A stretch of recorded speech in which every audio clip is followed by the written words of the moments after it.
afternoon, everyone. My name is Heath Pierce. I'm the director of the Applied Exercise Science program, and today we're making a video looking at the basics of girth measurements.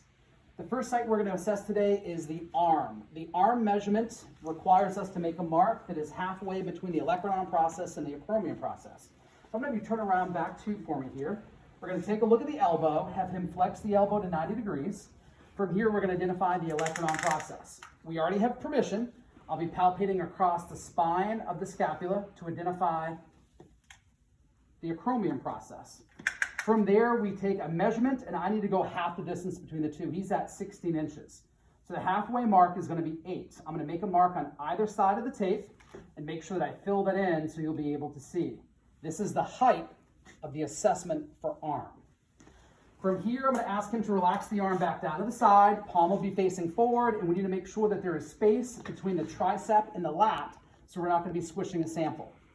From here, I'm going to stand to his side. I will place the cloth tape around that measurement that we've made. I'm standing on his side, so I'm out of his personal space.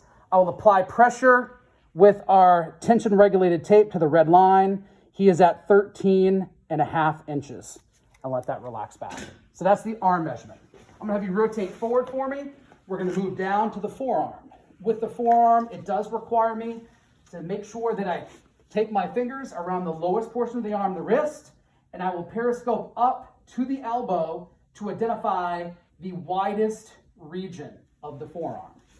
For the sake of this video, I want to make sure that I place a mark so that you'll be able to see it easily. From here, we need to make sure that the arm is relaxed. We're avoiding a flexing of the elbow that could cause the bicep or the forearm to flex. Arm is relaxed. I'll take the cloth tape and again, come from the side, come around the area that we've identified.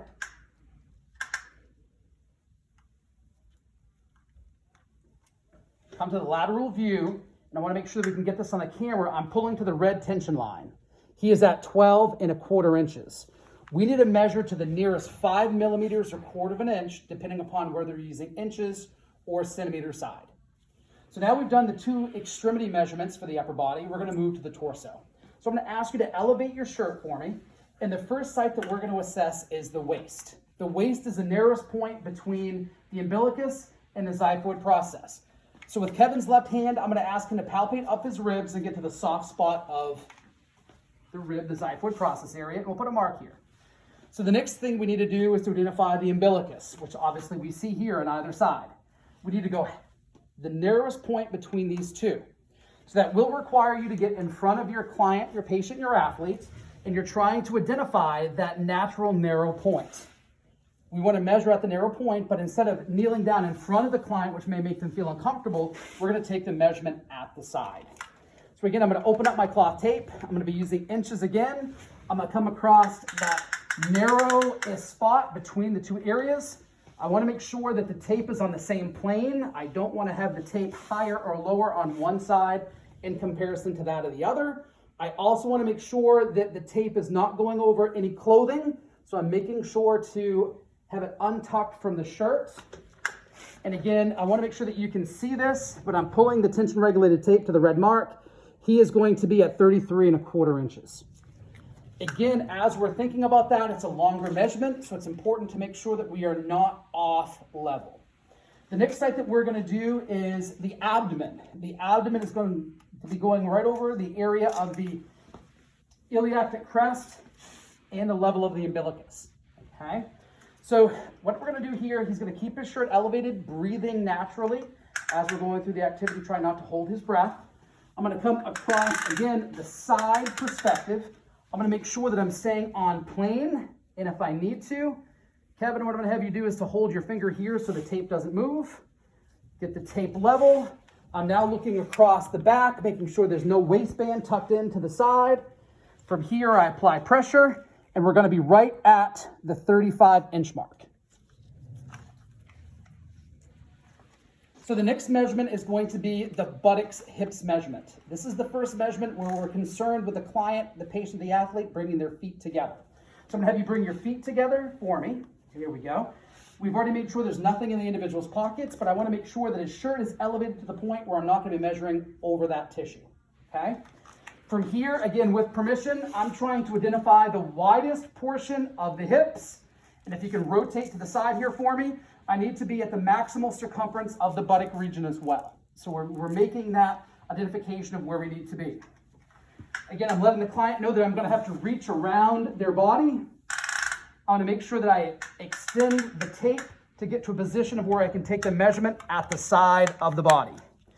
Now again, I don't want to put myself in a compromised position of where I'm touching them in an area that they're uncomfortable with. You can see there's distance between myself and the individual. I now am comfortable with my levelness of my sight. From the lateral perspective, I'm going to have you rotate to the front for me, Kevin. And now I need to make sure that we are level from the anterior perspective. If you can hold with your finger there so nothing shifts. I'm coming back to the side. I want to make sure that I'm applying pressure to that tension regulated spot. We're at 40 3/4 inches. And again, I'm documenting this as over shorts. I want to make sure that I have the same type of clothing on the next time that we do the assessment. There happens to be a pocket here, which creates some space. So next time I do a measurement, I want to do it over something very similar. On this next one, it is the buttock hip area. I'm going to ask you to widen your feet apart. Your protocol will say 20 centimeters. So we're going to approximate that at about 12 inches. From here, we're going to be measuring over one extremity, one leg. Everything is always going to be in the right-hand side of the body as we started with the upper extremity. From here, you're going to ask your client to elevate their shorts, and the shorts have to be elevated to expose the gluteal fold. So they may have to bring up their compressive shorts too, okay? So again, we're going to be coming right across the upper thigh as it intersects with the gluteal fold. And I want to make sure that as the tape comes up the inside of the leg, that I don't have any cloth tissue between the tape and the measurement that we're taking. So I'm going to come across the lower portion of the leg. I can keep the tape firmly against the body and have that periscope up and get it to that gluteal fold mark. Now from here, I'm going to ask the client, because it's a sensitive area, to make sure that the tape on the groin is not over any clothing, okay? At the same time, I'm looking from behind to make sure that it's not over any clothing and we're staying on the same level, the same plane. So I'm applying to my tension regulated mark. We're at 26 3/4 inches. So as we're thinking of this measurement, we're at the area of the proximal thigh, the gluteal fold. We're staying at that maximal circumference, and the hip thigh reading. The next site that we're going to do is going to be the mid thigh. What you want the client to do is to identify the area of the inguinal crease. And they can do this by standing and going through hip flexion. So if you elevate the knee toward the chest, you can identify where that is, okay?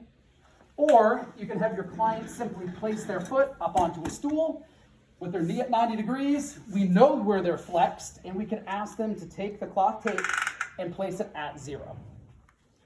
I'm going to step back in front, grab the marker, and what we're going to identify here is that we're at the 17-inch mark to the proximal patella. So we're going to take half that distance at 8.5. I'm going to fill that in, and that's going to give me that half distance mark. So if you wouldn't mind just putting your foot down, letting the camera see that position, this is going to be the mid-thigh area. You have a choice here. We can have the person stand with a slight bend in their knee, keeping the musculature relaxed, and we can do the measurement here, or you can keep their foot elevated on the stool. From here, what I'm going to do is to open the tape. Again, I'm sitting on the outside of his leg, not on the inside, to make sure that he has comfort. I will be coming around the leg, keeping my measurement done on the outside. I want to make sure that I'm staying in line with the tape. So if you can keep your finger there for me to make sure that we're staying in good position. I'm ensuring that we're staying on a level. There's no folds in the tape. I apply pressure with a tension regulator. We get to a point of where I can see the red, and right now we're at 23.5 inches. And we're going to let that relax. The last site, I'm going to ask him to keep his foot elevated on the chair. This is going to be the calf measurement.